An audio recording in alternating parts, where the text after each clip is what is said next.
A long time ago, in the hills of ancient Israel, there lived a young shepherd boy named David.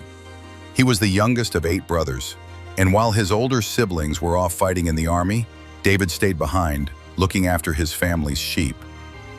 Now, Israel was in trouble. They were at war with the Philistines, a powerful enemy.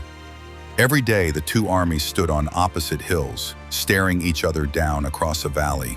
And then came Goliath. He was a giant, over 9 feet tall, covered in bronze armor, with a spear like a tree trunk. Every morning he would step out, shout across the valley, and challenge the Israelites.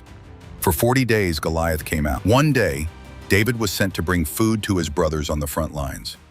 As he arrived, he heard Goliath shouting his usual challenge. David looked around, shocked.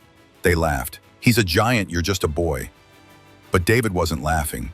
He said something that surprised everyone. Word spread quickly. King Saul heard and called David in. But David stood tall and told the king his story. He wasn't afraid.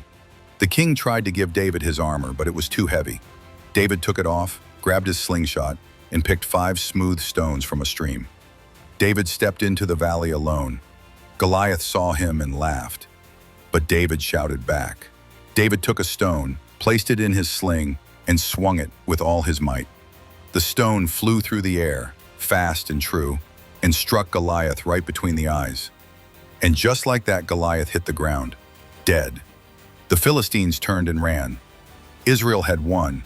But more than that, a young boy had shown the world that courage, faith, and heart are stronger than any giant.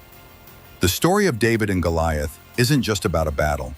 It's about standing up when no one else will, about believing in yourself, even when others doubt you, and about knowing that sometimes the smallest person can make the biggest difference.